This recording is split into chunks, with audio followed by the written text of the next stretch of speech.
Hello viewer, welcome to my channel. আজকে আমরা যাচ্ছি রামগড় চা বাগান দেখতে এবং সেখান থেকে আমরা যাব সিন্দুকছড়ি রোড।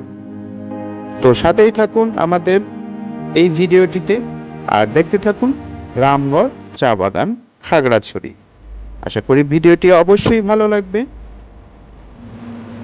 গায়েস, দেখতেই পাচ্ছেন রাস্তাগুলো কত উঁচু নিচু, পুরোই পাহাড়ি রাস্তা। আমরা বৈরাহাট থেকে যখন খাগড়াছড়ির রাস্তায় ঢুকলাম, এরপর থেকেই অনেক উঁচু উঁচু পাহাড় এবং সেই পাহাড়ের উপর দিয়ে রাস্তা। এগুলো রাস্তার কনস্ট্রাকশন চলছে, রাস্তা অনেক প্রশস্ত হচ্ছে, নতুন নতুন কিছু ব্রিজ কালভার্ট তৈরি হচ্ছে খাগড়াছড়ি রোডে, সেটারই একটা দৃশ্য। আর আমরা কিছুক্ষণ পরেই রামগড় যে চা বাগান এরিয়াটা সেটা হয়তো পাবো। তো আমাদের সাথে থাকুন। এই তো বলতে বলতেই সেই কাঙ্ক্ষিত এরিয়া শুরু হতে যাচ্ছে। আপনারা দেখতেই পাচ্ছেন অলরেডি আমরা চলে এসেছি রামগড় এই যে টি স্টেট এরিয়াতে। তো শুনেছি এই চা বাগান অনেক বড় একটি চা বাগান। তো আমরা আপনাদের দেখানোর চেষ্টা করব। পরিবেশটা অনেক সুন্দর, রাস্তাটাও অনেক সুন্দর, দুপাশে সিলেটের মতো শুধু চা বাগান, ছোট ছোট টিলা পাহাড়, মাঝখান দিয়ে এই গাছে ঘেরা রাস্তাটি চলে গেছে সাপের মতো এঁকে বেঁকে। উপরে অনেক বড় বড় গাছ দেখতে পাচ্ছেন। যারা খাগড়াছড়ি আসে মূলত ঢাকা থেকে, এরা ম্যাক্সিমামই আসলে ভোররাতে এই জায়গাগুলো পাস হয়। আমিও ইতিপূর্বে দুবার সাজেক গিয়েছি এদিক দিয়ে। এই যে আমরা রামগড় চা বাগানের একটি গেটে চলে এসেছি। তো এখান থেকে কিছু ভিউ আমরা আপনাদের দেখানোর চেষ্টা করব। এটি ইস্টাবলিশড হয়েছে 1917 সালে। দ্যাটস মিন 103-104 বছর হয়ে গেছে এই রামগড় চা বাগানের বয়স। অনেক বড় এরিয়া, আমি যেটা দেখছি অনেক বড় একটি এরিয়া নিয়ে এই রামগড় চা বাগান।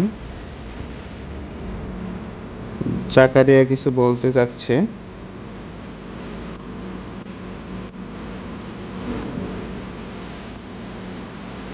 ছবি ওঠার জন্য সে চেষ্টা করছে আর কি।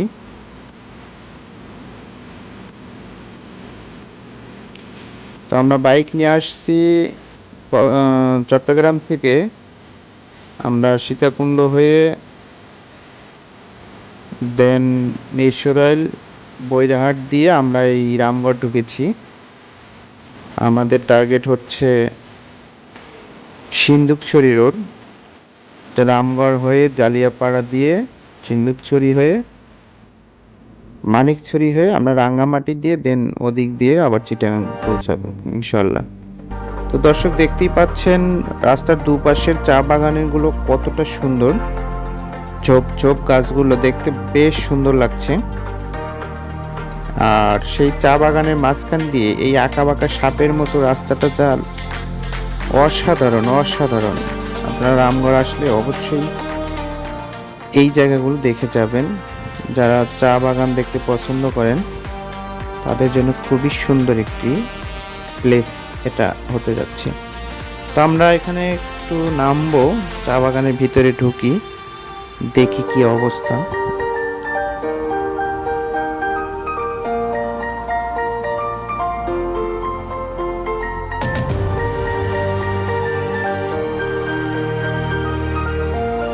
কি অবস্থা বলো, কেমন দেখলে রামগড় চা বাগান? এটা কি রামগড় না সিলেট? এটা রামগড়। সিলেট হঠাৎ করে মানে যদি সমুদ্রে আসার পরে যদি মনে হয় যে না পাহাড়ের সুখ পাওয়া যাচ্ছে অথবা পাহাড়ে আসলে সমুদ্রের সুখ পাই, তাহলে তো আর হয় না। এটা আমার শ্রীমঙ্গল মনে হচ্ছে। রামগড় চা বাগানটা একদম শ্রীমঙ্গল, এত বড়, এত সুন্দর। আর এখন চায়ের পাতাগুলো দেখছেন অনেক সতেজ, একদম একদম সতেজ। বৃষ্টি হয়ে গেছে না, অনেক সতেজ। যাই হোক, খুব সুন্দর একটা প্লেস, দেখার মতো একটা জায়গা।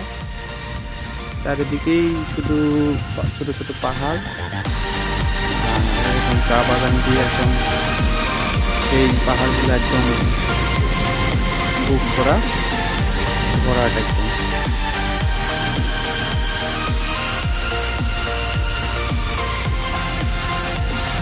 তো ঠিক আছে, আমরা যাব চিল্লিছড়ি।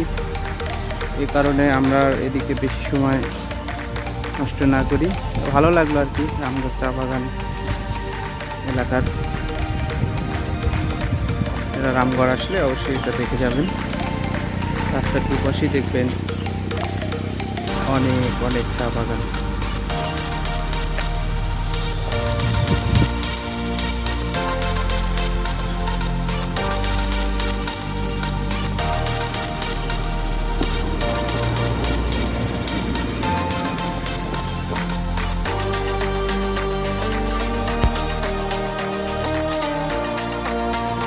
তো আমরা চা বাগান ভিজিট শেষে আবার রওনা হলাম। ভিউয়ার দেখতে পাচ্ছেন কতটা এরিয়া নিয়ে এই চা বাগান। অলরেডি আমরা অনেকক্ষণ ধরে আসছি, রাস্তার দুপাশে শুধু চা বাগান আর চা বাগান, এবং যতই দেখছি ততই ভালো লাগছে, এবং যতই গভীরে আসছি ততই চা বাগানগুলোর সৌন্দর্য আরও বাড়তিছে। অনেক সুন্দর একটি এরিয়া, অনেক সুন্দর। আপনারা না দেখলে এটা বুঝবেন না, খুবই সুন্দর লাগছে আমাদের কাছে। আপনারা আসলে আপনাদেরও অবশ্যই ভালো লাগবে। আর আমার কাছে মনে হচ্ছে যে আমরা হয়তো সিলেটের শ্রীমঙ্গল বা এরকম মৌলভীবাজার এই এলাকাতে চলে এসেছি, যেখানে চা বাগান আর চা বাগান। তো যাই হোক, আমরা চা বাগানের এরিয়াটা মোটামুটি শেষ করলাম। আমরা রামগড় উপজেলার খুব কাছাকাছি চলে এসেছি। এদিকেও দেখছি চা বাগান, চা বাগানের শেষ নেই। রামগড় আসলে ফলের জন্য বিখ্যাত, এবং চা বাগানের জন্য এই পার্বত্য জেলাগুলোর মধ্যে বিখ্যাত আসলে। তো যাই হোক, আমাদের সাথে থাকুন, দেখতে থাকুন পুরো ভিডিওটি। আর গাইস, অবশ্যই আমার চ্যানেলটিকে সাবস্ক্রাইব করবেন, কারণ আপনাদের অনুপ্রেরণা না পেলে আমাদের ভিডিও বানানো আসলে সেটা যথেষ্ট হয় না।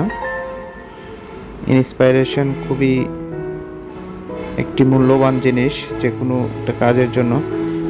হ্যাঁ ভিউয়ার, এটি হচ্ছে আপনার বাংলাদেশ থেকে ত্রিপুরার একটি সংযোগ সড়ক ইন্ডিয়ার সাথে। নতুন একটি অনেক বড় ব্রিজের মাধ্যমে এই ইন্ডিয়ার সাথে বাংলাদেশের এই সংযোগটা হতে যাচ্ছে। এটা হয়তো সম্প্রতি লঞ্চ করতে যাচ্ছে বাংলাদেশ সরকার এবং ইন্ডিয়ার সরকার। নতুন একটি রাস্তা আর কি, এখনো সেটি শুরু হয়নি, চালু হয়নি। তো গাইস, ভিডিওটি আমার কেমন লাগলো অবশ্যই জানাবেন। আমরা অলরেডি রামগড় চলে এসেছি, দেখা হবে নেক্সট পর্বে। ততক্ষণ আপনারা ভালো থাকুন, সুস্থ থাকুন, সবাই নিরাপদ।